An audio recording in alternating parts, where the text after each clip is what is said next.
You don't want to have too much fun, right? Too much fun takes you out. You don't want to be the oldest guy at the disco. You know, it's not fun being the 40-year-old at the singles bar, precisely. So you want to make sure that what you're doing is age appropriate, and you want to push yourself in every direction that you can, but you should be doing that with an aim in mind. It's like you're trying to make yourself into a better and more competent person. And so some discipline along with the fun is a good idea. So to take care of yourself and the people around you, that's one of the things I recommended to people, and I've had quite a few people actually tell me that they've done this. Interestingly enough, I said, well, one thing you could aim at, if you had any sense when you were young, is to be the most you could be the most reliable person at your father's funeral. Sweet.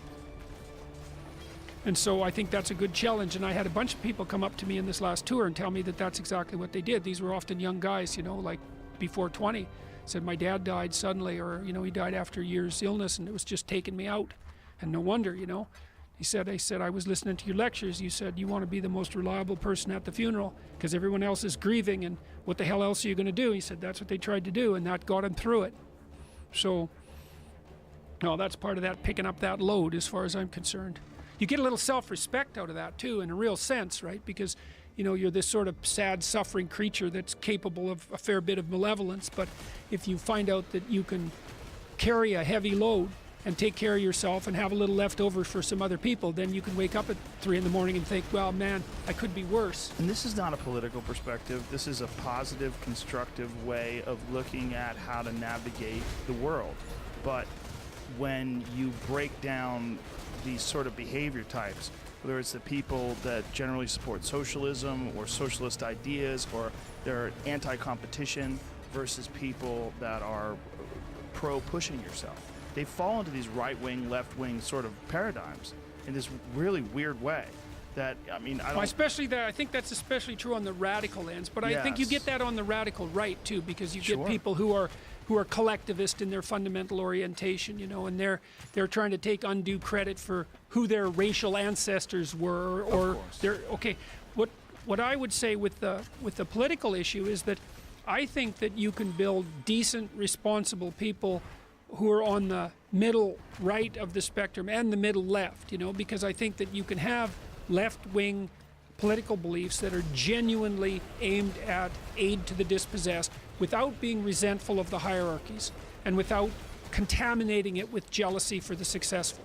It's hard, right? You have to, because when I worked for the NDP when I was a kid, when that was the Socialist Party in Canada, the leaders, some of the leaders were people like that.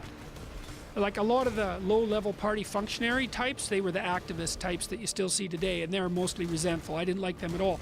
But some of the leaders were genuine advocates for the working class, you know, and they had their flaws, obviously, but they'd put their money where their mouth was, and they were trying to ensure that the hierarchies were open to advancement for let's say, the common person, so to speak, the person who's stacked up at the bottom, or for their children, which might even be more important, you know, so that the hierarchies remain open to genuine competition based on competence, which would be a perfectly reasonable thing for the left to insist on, right? Is that let's bloody well make sure that it's a fair game, and so that people don't get locked out of movement forward because of arbitrary positions of power.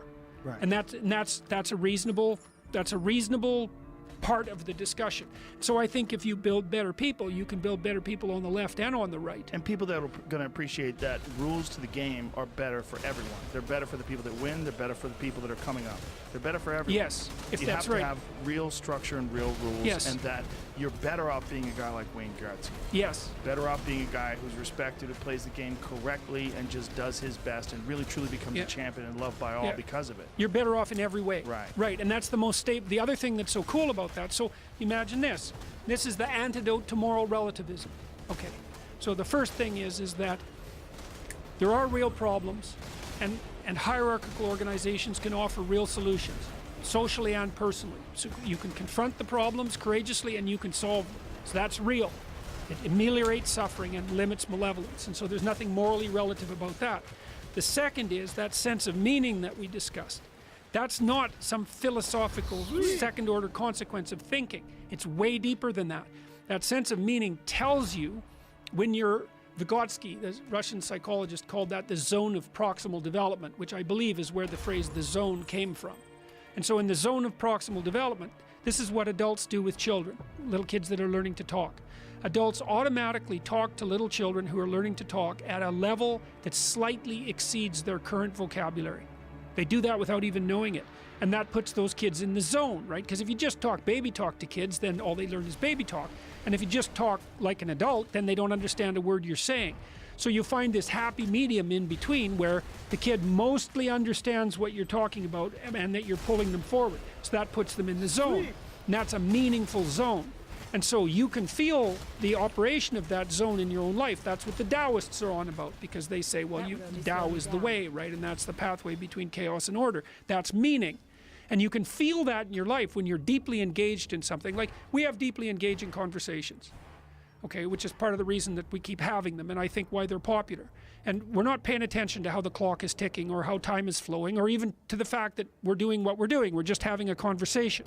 And it's meaningful, it's engaged, it keeps our eyes focused and our senses concentrated on what's happening. And the reason for that is that there's enough information flowing between us so that we're being slightly transformed as a consequence of the discussion, right? So we're both comfortable, we trust each other, we trust that the conversation is aimed at something that's of mutual benefit.